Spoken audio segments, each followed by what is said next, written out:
A very good afternoon and welcome to BeeTv News at 3. I am Evelyn Isabili. And to the news in details. The Chief Medical Director of Union Teaching Hospital, Dr. Babatunde Adeola Folabi, stated that the only government can effectively tackle the issue of Japa syndrome, which has adversely impacted the country's health sector by providing better remuneration and improving working conditions across hospitals.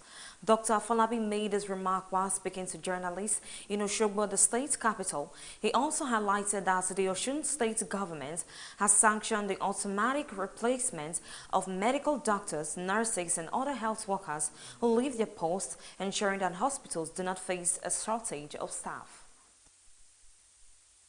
The government is still planning to do more. The salary is now regular. People who are to be regularized have been regularized.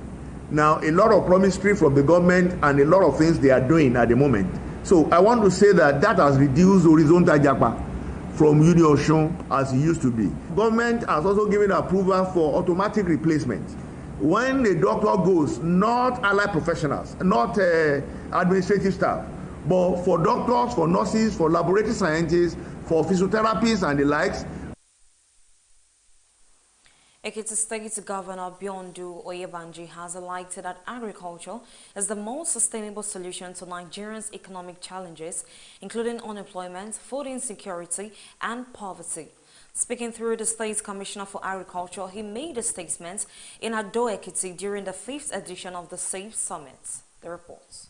Stakeholders in the agricultural sector gathered in Ado Ekiti for the Safe Agri-Business Summit, united by the goal of fostering a sustainable future for Nigeria's food system. The discussion, which included government officials and private sector participants, focused on financing, innovation, and collaboration within the agribusiness sector. Agri is a work for every stakeholder, whether you are a farmer, you are an investor, your government officials, you need to play your part to ensure that everybody is on the same page.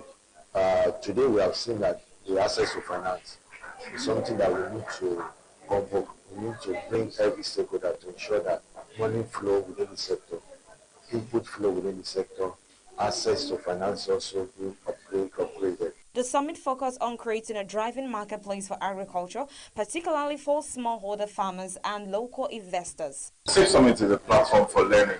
Basically, that was why we created it. The second rationale will be that multi-stakeholder engagement, bringing different stakeholders across the value chain to engage in conversations that can help the agri value chain or food system in Nigeria to forge ahead, identifying what the problems are, pointing out to possible solutions that policymakers, other value chain players are not seeing. The Netherlands Consul General to Nigeria, who was also at the summit, emphasized the need for synergy across the sector to ensure food sufficiency in the country. You need to group together to come to a solution that will basically lift up agricultural production in Nigeria. For stakeholders, the summit was not just about talk, but about building lasting partnership that can truly transform Nigerians' agricultural story. Evelyn Isabella reporting for BeeTv News. The Imperial Philanthropic Family in the Southeast has urged all motivated, well-meaning young Southeasterners to rise above past grievances and reunite in rebuilding the glory of their fatherland. At an event themed Rekindling the Glory of Our Fatherland, a Tax for All, Osita Chiduka stated that the family has taken a decisive step in the right direction and called on all well-meaning Southeasterners to support the IPF. He reassured participants that rebuilding the Southeastern region and establishing it as Nigeria's economic hub remains achievable. President Darlington Wambinike and other like-minded industry leaders noted that while they have begun realizing their ambitions and celebrated some achievements, these accomplishments are still just a small contribution in the larger scheme. But we must look at our future. Our future is definitely brighter than our past. And we have all the ingredients: a very literate population, very low poverty, incidence of poverty in the Southeast. We have very great health institutions and academics. We have great academic learning institutions that need upgrade. So we need to bring all of this together in a harmonious symphony. We have about 1,012 students in our scholarship scheme. both in the primary, secondary, and tertiary education. At the present, we have about 15 school blocks ongoing in different parts of the southeastern states. We have done medical intervention with a budget of about 500 million and ongoing. The message is, come, let us develop our place. Let us rebuild the glory of southeastern Nigeria. This is a wake-up call by the Imperial. During the time of flood, this great association intervened in so many ways, providing succor to those people that were affected during that time in eastern Nigeria. We bought a number of bags of rice, bed, mattresses, and all the rest. Now, if we succeed in talking to these number of successful young Igbo billionaires who are members of this family, who believe in philanthropy, who believe in community development, and they think back home and begin to invest a lot of their resources, a lot of their time, a lot of their energy in building industries, in building economic hubs that can promote the economic development of our country. If it's happening in the Southeast, inadvertently, it's happening across the country. Major General Nosakara Ogbo, the former commander of the Nigerian Army Corps of Signals, has urged 7 officers to ensure their loyalty is firmly and unquestionably with the Nigerian state. He made a statement during the polling house parade in Lagos. The reports. The parade ground of the Nigerian Army School of Signals was adorned in vibrant ceremonial splendor as friends, family, and well-wishers gathered to honor the reviewing officer, a friend credited with remarkable transformations in the Corps since taking office on the 5th February 2025. The 39th commander of the Corps of Signals is retiring after distinguished service to his fatherland. While he has concluded his tenure in uniform, he highlighted the expectations for those who continue to serve. As I leave active military service and turn a new page in my life, I urge all serving personnel to uphold the tenets of military professionalism. For you signalers, you must continue to stay focused in your drive towards creativity, innovation, and application of technology in enhancing operational capability and capacities of the Nigerian military and indeed the whole country. Also, he knew that the success of his successor lies in the full cooperation of the officers and men of the Corps. I also urge you to support and cooperate with the Commander Corps of Signals, Major General Mohammed Abdullahi, as he takes the Corps of Signals to the next level of greatness. You must all remember, in the Corps of Signals, we do not believe in impossibility when it comes to developing solutions in the field of telecommunication and ICT. As he bows out, he said he was confident that his successor, Major General Muhammadu Abdullahi, will take the Corps to even greater heights. Zainab Mohammed reporting for BeeTv News. The Grassroots Initiative concept has accused Senate President Godswill Akpabio and his deputy Barwa Jibrin of allegedly obstructing the confirmation of Abdullahi Ramat as chairman and chief executive officer of the Nigerian Electricity Regulatory Commission. The allegation was made by the group's convener Alwan Hassan during a press conference in Kano. He claimed that certain lawmakers were obstructing President Bola Ahmed Tinubu's reform agenda by placing personal interests above national priorities and employing pressure tactics that undermine governance and erode public trust. In response, Azui Limon, convener of the All Tinubu Barrow support groups in Kano, dismissed the claims as baseless, mischievous, and entirely without merit at a separate joint press briefing. Recent months, a disturbing trend has emerged in our polity. Some parliamentarians appear increasingly determined to act as obstacles to the reform agenda of President Bola Ahmed Tinubu, seeking instead to impose their personal interests on critical national appointments. This conduct undermines governance, erodes public trust, and sabotages our national development. As Nigerians, we are all aware that in line with our country's constitution. It is the prerogative of the president to appoint whoever he wants to hold any public office in the country, including that of NERC.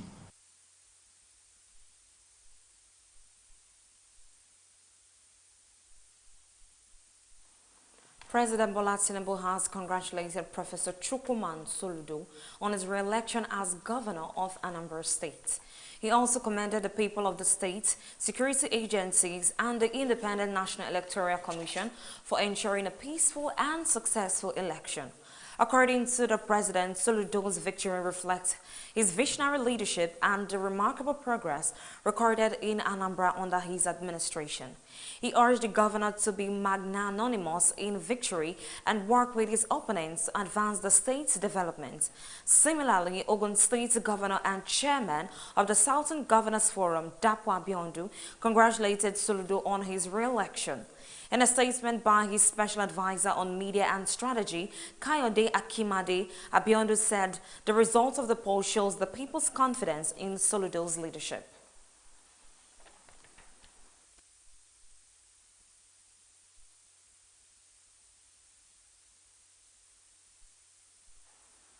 Various sectors convened a summit in Lagos to discuss strategies for fostering a gender-responsive food system nationwide. The event also sought to elevate the voices of women involved in agriculture and food production, the reports. Mothers, farmers, and market women gathered with a shared goal of securing equal access to resources and closing the gender gap in Nigeria's agricultural and food systems. The summit presented findings from all 6 geopolitical zones collected between July and August 2025. The report highlights rising food prices, climate change, insecure land rights, conflicts, and displacement as key factors exacerbating food insecurity, especially for women.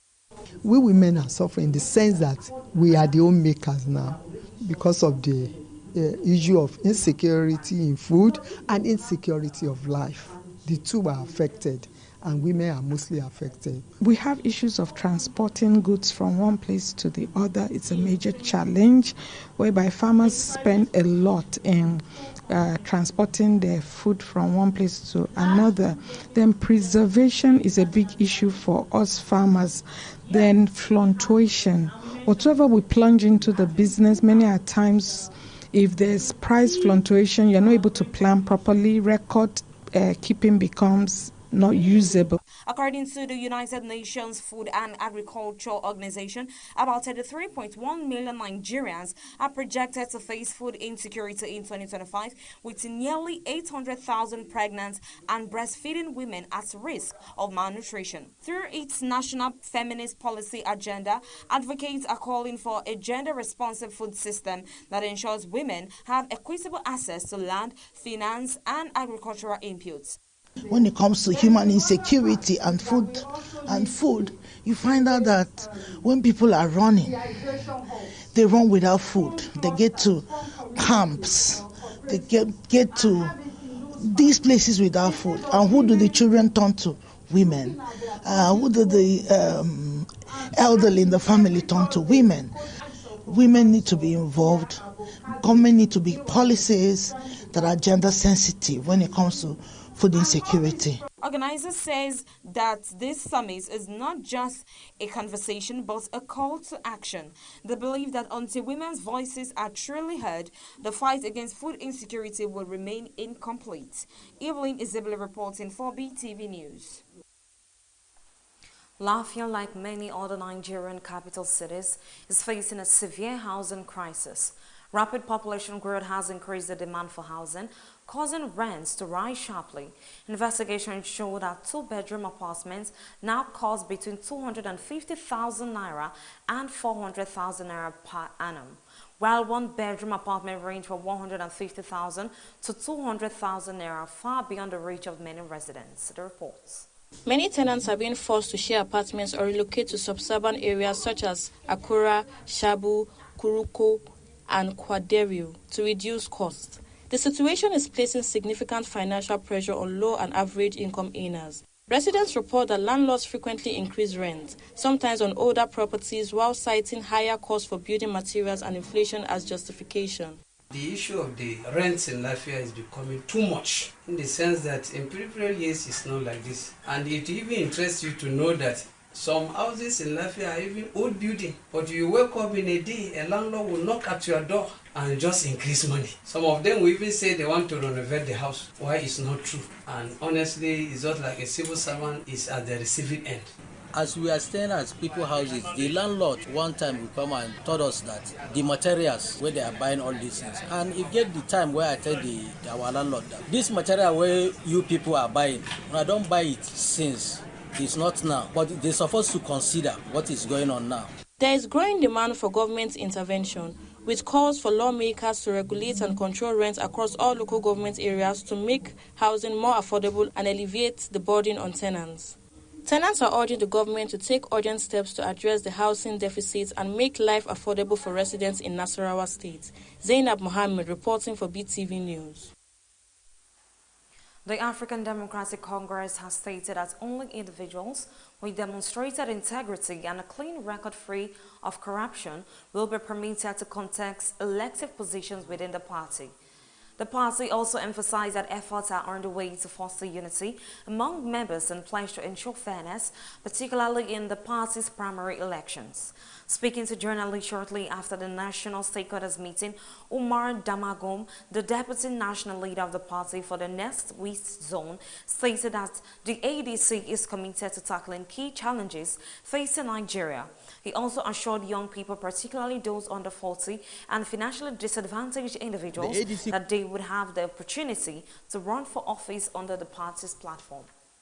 For a code of ethics for the leaders of the party, as well as those that will contest on the platform of the party and will be appointed into the government of the party when elections are won. Those code of ethics require that leaders and those elected on the platform of the party will engage in only good governance activities, no diversion of public funds, no bribery and corruption, and so on. And every leader and those contesting and to be appointed must swear with the Quran or the Bible and sign on to this before a high court judge, before being cleared to contest in elections in the party. I think this is a unique initiative in party development in Nigeria.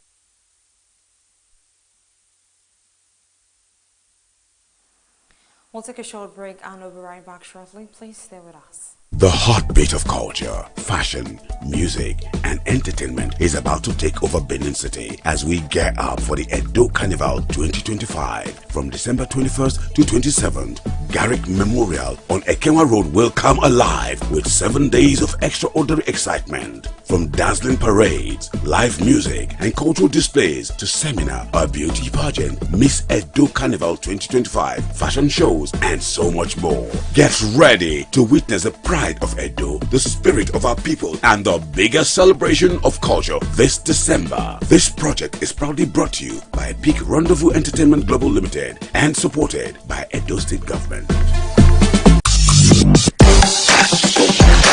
The Golden Gate Investments Inc. in partnership with the Edo State Diaspora Agency, Golden Gate Partners Limited, Vedor Healthcare, and Andrew Enofe Real Estate invites you to a Business Investment Summit, an exclusive event for forward-thinking investors and professionals. Benin, date 8 November 2025. Venue, Clotier Hotel, 4th Central Road off Sape Road, Benin City. Time 10 a.m. Abuja, date 15 November 2025. Venue, Plateau Hall, Transcorp Hilton, Abuja. Time 10 a.m. Port Harcourt, date 17 November 2025. Venue, Swiss International Hotel, 9 Mabisol Avenue, off Peter Odili Road, Port Harcourt. Time 10 a.m. Come and discover how to earn US dollars while in Nigeria and secure your pathway to Canadian PR through business investments, combining wealth creation with immigration opportunities. We will connect our global investors to high-performing real estate-backed opportunities designed to deliver consistent returns, financial growth, and lasting impact. Minimum investment is 50,000 USD. To register, log on to thegoldengateinvestments.com. For more information, please call 0814-823-8210. Welcome back from that short break and now to the business news. The Niger Delta Power Holding Company has called on high energy consuming firms to join its eligible customer program, which allow them to buy electricity directly from generations companies. Legend BeeTv News Zainab Mohammed for details from the business world. The scheme, updated in 2024, offers industries access to 6 to 20 megawatts of power at flexible, cost-reflective tariffs. NDPHC said the move would help utilize its 2,000 megawatts stranded capacity, boost revenue, and ensure more reliable power for industries. Managing Director Chinedu Adihiji noted that the company is shifting towards bilateral power sales to improve liquidity and reduce dependence on the centralized electricity market, which faces persistent financial challenges. Power distributors' revenue rises 43% to 1.5 trillion naira in 8 months. Nigeria's power distribution companies increased their revenue collection by 43% to 1.5 trillion between January and August 2025, up from 1.05 trillion recorded in the same period of 2024, according to the data from the Nigerian Electricity Regulatory Commission. The Commission's commercial performance report showed that the 12 distribution companies jointly collected 553.63 billion naira in the first quarter, 564.71 billion in the second quarter, and 193.96 billion in July. An additional 191.11 billion was collected in August, bringing total receipts from the 8-month period to about 1.503 trillion. In comparison, the firms recorded 291.62 billion, 431.16 billion, 162 billion and 168.7 billion for the corresponding months in 2024, totaling 1.053 trillion. Experts calls for creation of infrastructure finance bank. Industry leaders have urged the federal government to establish a dedicated construction and infrastructure bank to provide long-term affordable financing for national development projects. The call was made during the 2025 annual conference of the Royal Institution of Chartered Surveyors, Nigerian groups, held under the theme Building for 300 Million. Participants stressed that Nigerians' projected population growth to 300 million demands urgent investment in sustainable real estate and infrastructure to accommodate future housing, work, and social needs. Experts highlighted that professionals in the built environment, including surveyors, valuers, project managers, and financiers, must adopt global best practices and uphold high standards to deliver efficient, sustainable, and resilient infrastructure. The proposed bank, they said, would bridge funding gaps in the construction sector and support large-scale projects essential for economic growth and urban development. Zainab Mohammed reporting for BeeTv News. To the entertainment news, popular comedian and content creator Real Worry Pikin and her husband Ikechukwu Akwosha has welcomed their third child, a baby girl. Also, John Bon Jovi announces 2026 Forever Tour becomes grandfather. The reports. The announcement was made on social media, where the entertainer shared a family photo introducing the new addition. The couple's growing family has attracted widespread congratulations from fans and colleagues across the entertainment industry. Known for her humorous and relatable lifestyle content, Real Worry Pikin has consistently shared glimpses of her personal life, including her pregnancy journey. The arrival of the baby marks another joyful milestone for the family. In another development, Nollywood actor Peter Ijagbemi and his wife Fola Jogun Akilami has welcomed their first child, a baby boy. The couple recently returned home with their newborn after the safe delivery. Ijagbemi expressed gratitude for the successful birth and shared his joy at becoming a father. The actor, whose previous marriage ended in 2022, reflected on his life journey and personal growth, emphasizing his commitment to raising his son with strong moral and spiritual values. The news has drawn warm congratulations from fans and fellow actors, joining a growing list of Nigerian celebrities celebrating new arrivals this year. Actor and musician Charles Okocha and his wife Mimi Okocha have celebrated their first wedding anniversary. The couple marked the occasion with photos and messages shared online reflecting on their 1 year of marriage. Friends, fans, and colleagues joined in congratulating the pair, commending their bond and expressing best wishes for continued happiness. The celebration comes as Okocha continues to balance his acting and music careers with family life. Evelyn Isabella reporting for BeeTv News. And lastly, on our afternoon bulletin, Maduka Okoye ended his club stint with a defeat to Roma and no clean sheet as the Super Eagles goalkeeper now prepares for Nigeria's FIFA World Cup playoffs. Maduka Okoye's club head into the international break on a disappointing note as Udinese comboed to a 2-0 defeat against Serie A title contender AS Roma on Sunday evening. The Super Eagles goalkeeper, who will now focus on preparing for Nigeria's crucial FIFA World Cup playoffs, was unable to keep a clean sheet against a well-organized Roma side. Under their new manager Gasperini, Roma dominated their match comfortably, scoring 1 goal in each half to secure the win and leap to the top of the Serie A table.